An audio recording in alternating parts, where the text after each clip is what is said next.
Hi everyone, this video will cover kind of briefly the diagnostic criteria for a hypomanic episode and a major depressive episode. Just a reminder, you cannot diagnose with someone having episodes. These episodes, if they meet the criteria, are merely a symptom of either bipolar 1 or bipolar 2 disorder.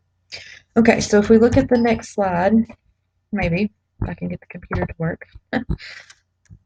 Okay, a hypomanic episode is, if you're looking at the DSM on page 124, very similar to a manic episode. And of course, that makes sense because hypomanic, manic is in the word.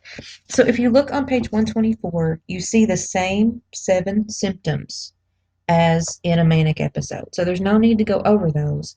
Um, Also, the same criteria if the client needs 3 or more symptoms to be diagnosed or to be considered to meet the criteria for a manic episode, as long as they have the elevated or expansive mood, they need 4 symptoms. If the mood is only irritable, one difference is these symptoms only have to occur for 4 days, not the full week that symptoms have to occur for a full manic episode.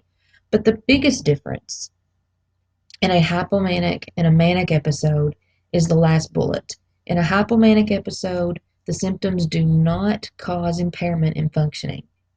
Okay, so with the client may have the same symptoms in hypomanic as they do in manic, but the difference is the client with a hypomanic episode can still function at work, can still function in social relationships. It's not causing impairment in any of these domains. However, the last part of that bullet, there is a noticeable change in the client's behavior. So while the client can still function in the setting where they're working or going to school or associating with friends, the people around them know that the client is acting different. They may be in a much happier mood than usual. Maybe occasionally the client is more of a pessimist and now they're being super optimistic. Maybe they're being more, or they're being happier. They're being more complimentary to the people around them. They notice a change in the client's behavior and almost personality, but it's not to the point where it's affecting relationships. Um, that's pretty much the difference between manic and hypomanic episodes. And in order to diagnose, that's really the only difference that we need to know. The rest of the diagnostic criteria is the same, like um, not having the symptoms being attributable to the effects of a substance, not having um, another medical condition cause the symptoms.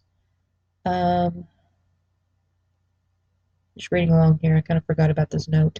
A full hypomanic episode that emerges during antidepressant treatment, such as medication or electroconvulsive therapy, but persist at a fully syndromal level beyond the physiological effect of that treatment, is sufficient evidence for a hypomanic episode diagnosis. But be careful when 1 or 2 symptoms are not taken as sufficient for diagnosis of a hypomanic episode, nor necessarily indicative of a bipolar diagnosis. Basically, what the note is saying is sometimes when we take medication for a client who's been in a manic episode, it reduces the symptoms. It makes the symptoms less severe. So the client then looks like they're in a hypomanic episode when basically they're being treated for a manic episode. It's just reduced their symptoms. We can still consider that a hypomanic episode, even if the symptoms originated as a manic episode. Okay, and then the last episode, oh, too far.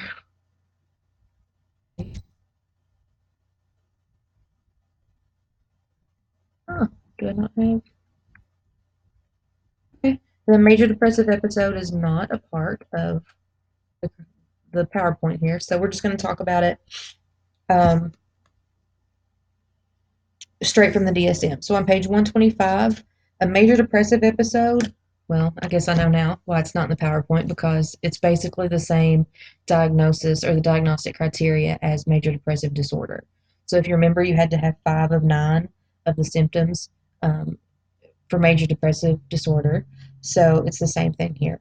In a 2-week period, The client has to have at least 5 out of 9 of the symptoms listed on page 125. And it's also important that out of those 5, at least one of the symptoms is number 1 or number 2. So number 1 is that overall depressed sadness of mood. And number 2 is my favorite word, anhedonia, where the client has no interest in things that they used to find pleasurable.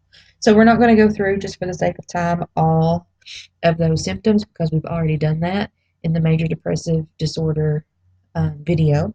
So just realize that it is possible in the bipolar disorder section or category to also experience major depressive episodes, which is the same diagnostic criteria as major depressive disorder.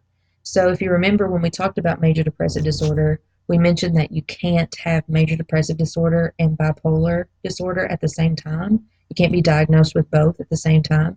And this is one of the reasons, is because a major depressive episode can occur in bipolar disorder.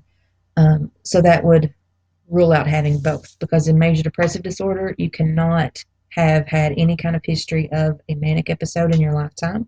Because if you had met the criteria for a major depressive episode and you'd had a history of a manic episode, then that would warrant a diagnosis for bipolar disorder. One of the two. Okay, so this was a quick video, but I think it's important that we stop here and move on to the next video, which discusses bipolar 1 and bipolar 2 disorder.